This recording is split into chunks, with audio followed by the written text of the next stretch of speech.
Cláudio Prisco Paraíso, chegou a hora da política aqui no SBT Meio-Dia. Cadê o senhor Prisco Paraíso? Aqui está ele. Parabéns, Prisco. Teus comentários estão repercutindo muito nas redes sociais, aqui no SBT Meio-Dia.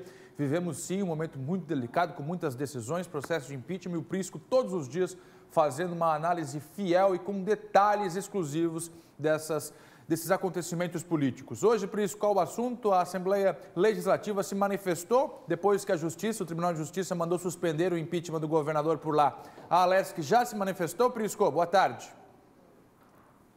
Muito boa tarde, meu caro Fernando. Boa tarde a todos. Sim, o presidente Júlio Garcia já despachou ao primeiro secretário da mesa, determinando, evidentemente, o acatamento da liminar concedida pelo desembargador do Tribunal de Justiça. Mas a Procuradoria do Legislativo examina juridicamente e avalia a peça, o despacho do magistrado para, muito possivelmente, recorrer judicialmente, tentando assim ratificar, reafirmar o rito que havia estabelecido. A Assembleia tem 10 dias do momento que foi notificada, que foi ontem. Depois o Ministério Público tem mais 15 dias.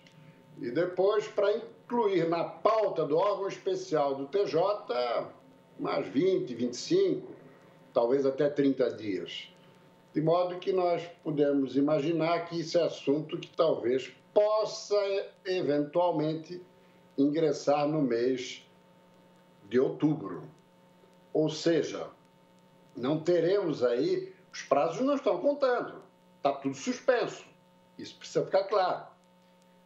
E a eleição que ia ser início de outubro foi transferida no primeiro turno para meados de novembro. Então, é possível que algum encaminhamento em plenário, depois da comissão especial integrada por 9 parlamentares, talvez esse posicionamento vá ocorrer em cima das eleições. Agora, tem que saber qual o rito que vai prevalecer.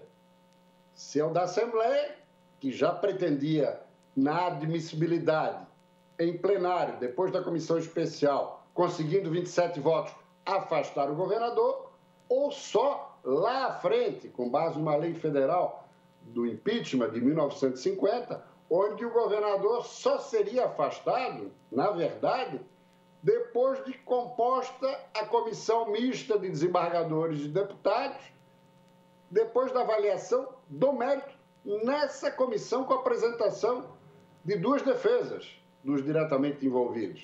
Isso é assunto para, se for esse rito, é assunto para o final do ano. E olhe lá. Pois muito bem, vamos aguardar o desenrolar dos acontecimentos nesse contexto jurídico e judicial.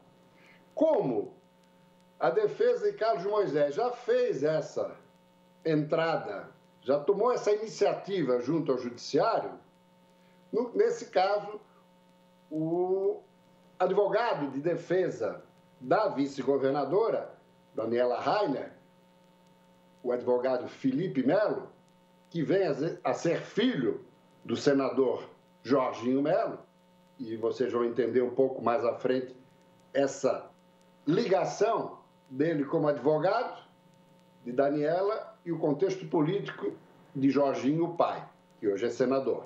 Pois muito bem, eles acharam melhor aguardar o desenrolar dos acontecimentos nesse contexto agora, para só depois se manifestar com a possibilidade de ingressar com alguma coisa, algum recurso no judiciário. Agora, tem uma decisão de agora com relação a um pedido de liminar impetrado pelo mesmo advogado Felipe Melo e que foi rejeitado pela desembargadora Maria do Rossio. Ela negou o pedido de liminar que objetivava a exclusão da vice-governadora do processo. Ela, liminarmente, a desembargadora, negou. Então, já foi uma derrota aí para Daniela Rainer. Mas Felipe Melo poderá ingressar num segundo momento também no judiciário. Agora, vamos para a parte política de tudo isso. Quando eu falei ali de Felipe Melo, Jorginho Melo hoje é o político, depois de Rogério Peninha Mendonça, deputado federal do MDB, depois dele, que é intimamente ligado a Jair Bolsonaro, é amigo dele, o trouxe para Santa Catarina em vários momentos, quando a candidatura de Jair Bolsonaro não era acreditada por ninguém, talvez nem por ele próprio. Mas depois de Peninha, é Jorginho Melo o político mais vinculado a Jair Bolsonaro. Tanto é que o filho, deputado Eduardo Bolsonaro, pediu a Jorginho que trabalhasse aqui, intercedesse em favor de Daniela. Então está explicado por que o filho de Jorginho é o advogado da vice-governadora. Ah, mas isso quer dizer que alguns votos do PL poderão ser para barrar o impeachment? Por que não? Sob a alegação de um pedido do presidente. Ah, mas o deputado Ivan Nats, proponente e relator da CPI dos respiradores, não teria como votar? Claro que não. Talvez um outro também, Maurício Scudilac, que está com a posição muito firme, mas daqui a pouco 2 a favor, 2 contra. Não fecha a questão na bancada do PL. No PP progressista, apesar da aproximação de Carlos Moisés com o MDB, e sendo o MDB tradicional, rival em Santa Catarina, historicamente, do PP, diz Esperidião Amin, não por isso esfriou a relação dos deputados José Milton e Altair Silva com o governo. Os dois continuam inclinados em votar contra o impeachment. E como a bancada deve fechar a questão na segunda-feira, na presença do Esperidião Amin e do presidente, o ex-deputado e ex-presidente da Assembleia, Silvio Drevik, nesse caso, o terceiro deputado, João Amin, acompanharia os outros dois, já que a posição dele é a favor do impeachment, mas os outros dois são contra. Então, agora começam a se multiplicar apoios e votos favoráveis a Moisés e contra o impeachment. Ali no PL seria pelo viés de Daniela, no PP pelo viés de Moisés. Tem deputados de várias pequenas bancadas que estão fechados com Moisés. E se o PMDB ainda vier, então, aí a coisa fica muito tranquila.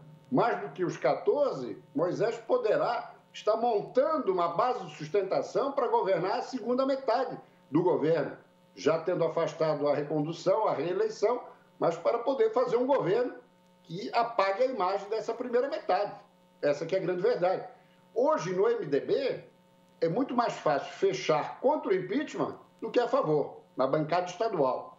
Até pela tendência das principais lideranças, ex-governadores, o senador Dário Berger, membros da executiva, do diretório, ex-prefeitos, ex-governadores. Então, o quadro começa a alterar significativamente. E ainda tem um componente do MDB lá de cima. Porque Baleia Rossi, presidente nacional do MDB, deputado por São Paulo, foi procurado por Luciano Bivar, presidente nacional do PSL, partido do governador, pedindo apoio ao governador. Por quê? Baleia Rossi já está raciocinando fevereiro, 1º de fevereiro, onde ele pode vir a ser candidato à presidência da Câmara dos Deputados na sucessão de Rodrigo Maia. Hoje ele é pré-candidato. Então, também tem um interesse nacional no contexto. Então, meu caro Fernando, está mudando completamente a configuração do pedido de impeachment. Carlos Moisés está nadando de braçada, ainda teve essa vitória agora no Judiciário, que, repito, enfraqueceu o Poder Legislativo. E agora vamos ver a evolução do quadro, as novas conversações, mas mais do que barrar o impeachment, Carlos Moisés já começa a construir efetivamente uma bancada majoritária na Assembleia, não só para se livrar de eventuais outros pedidos de impeachment, como também para poder governar em plenitude a segunda metade do mandato, meu caro Fernando. Verdade é que se conseguisse se recuperar desse processo todo, começa um novo mandato, né, Prisco? É um novo governador. Se conseguir se livrar desse processo de impeachment, provavelmente, com tudo isso que está acontecendo, com articulações, com aproximação com partidos, vai ser um novo governo. A expectativa é essa. Obrigado, Prisco. Não diríamos que vai sair fortalecido do impeachment, mas sai com algum vigor ainda, ok? Diferente, pelo menos, né, Prisco? Obrigado. Cláudio Exatamente. Prisco e a Político aqui. É isso aí. Prisco Paraíso, ele volta na segunda-feira, sempre nesse horário, com a Política aqui no SBT Meio.